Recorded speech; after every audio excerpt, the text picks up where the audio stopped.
I'm going to start off by saying this game is very weird, and if you're here, you probably already knew that.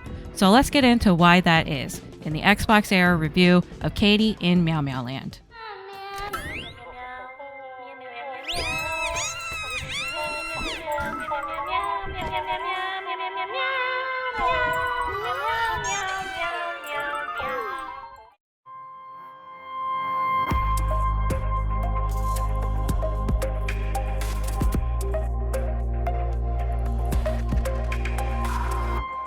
A couple weeks ago, XboxEra was passing out video games for review, and someone says, "Who wants to play a game about a girl, cats, and rainbows?" And I said, "Me!" I didn't know anything about the game when I dove into Catie in MeowmeowLand. All I had seen was the game thumbnail on the Xbox home screen. It seemed so obviously for me, in theory, but I really did not know what I would be getting myself into. On their website, developer Artillery explains that Catie is a point-and-click adventure game set in a bizarre world of cats. And via an Alice in Wonderland narrative, Catie falls down a rabbit hole after she chases a mysterious white cat through her garden. Then you must help Catie find her way back home through MeowmeowLand as she runs into obstacles, weird scenarios, and strange characters along the way. You basically know what you're getting yourself into when a game begins with a hairy leg emerging from a hole, kicking you down another hole, and then delicately points its toes as it slides back down. When you land in MeowmeowLand, you bounce into a cat's mouth. I immediately thought, is this cat gonna poo me out? No, that's ridiculous, as Catie promptly slides from the cat's pink butthole amid a puff of green miasma. The graphics are reminiscent of children's book illustrations, and I had a strong Peppa Pig vibe from Catie herself. It appears that one cannot escape Peppa Pig, even as a parent of teenagers. The characters and scenes are surreal and bizarre. There's really no other way to describe this game. Until you have flown with Catie through MeowmeowLand landscapes with an astronaut cat on a surfboard, looking at animals and landscapes that remind you of Salvador Dali Jr. for kids, you did not entirely understand. Until you feed magical furballs to Catie and characters to transform them into dinosaurs or long unicorns and give them special abilities, you do not understand. Part of the quirkiness of this game is that the puzzles rarely make sense. Like, why would clicking on a pirate for the second time cause a fight with a worm, throwing shells and fish at each other, and then the pirate blowing a hole in the wall that gives you the last sparkly ball to decorate a fountain? It feels like the further you progress, the more obscure most of the puzzles get.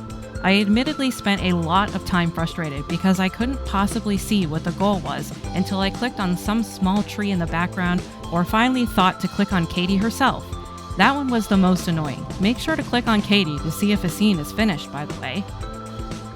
You will often find yourself wondering, why the hell are these tiny broccolis in the background clickable objects? And sometimes they just plain mean nothing. Sometimes there are holes and mushrooms that poof out spores, and you're wondering why this is in a seemingly child's game. Once you get past the first few levels, there are absolutely no hints. You either click on the right things in the right order or you're screwed. However, I never ran into a level where I absolutely had to reset the scene. Even if you don't do everything correctly on, say, the first 20 tries, you never have to actually reset because something didn't happen in the right order. In each scene, there seems to be maybe one or two things that make sense, but everything else is completely arbitrary. An extremely annoying aspect of this game is that sometimes you might have to click on an element more than one time to get it to react the way it's supposed to. As in, they do things when you click them, but they won't do what they're supposed to do until you click them multiple times. The gameplay overall is extremely simple, just point and click. However, it's not always easy to grab what you want, and it does get repetitive to keep going across the screen to grab the reset item. The sound profile is, I fully admit, super cute and never gets annoying, even though everyone is basically speaking Simlish besides Catie's various expressions, consisting of oh, ooh, wow, and meow meow. The sounds while performing interactions were satisfying, and there were plenty of extra weird noises to tickle your ear holes. And I swear there is a boulder you see at the beginning of the game that is inspired by Dwayne "The Rock" Johnson's head. Just his head. Surprisingly, there weren't any bugs that I experienced. I do admit that I was waiting for a scene to bug out, because maybe that would explain why some of the puzzles were just not working when it's hard to admit that a child's game is stumping you. However, I never experienced a scene completely break or anything becoming bugged. I found the lack of hints a shocking choice. Even if the developer could add the option of a hint once you've been on the screen for, say, an hour or more, which I sometimes was, after the first few levels, there are no hints at all, except sometimes the characters will have a thought bubble with what they want, and you can get an idea of what your end goal is, even if the scene itself isn't obvious in how to achieve that goal. Catie in MeowmeowLand is extremely niche, unless you are a child, a parent playing with a child, or you simply like weird and bizarre things. I think this is a game best played with family and or friends so everyone can help you figure out the puzzles. As I was playing and getting frustrated, my partner and my daughter joined in to help, and we flew through quite a few scenes together. It's also more fun to experience all the bizarre scenes with other people around to laugh with you. After all, what would a MeowmeowLand be without the people you love there to experience it with you?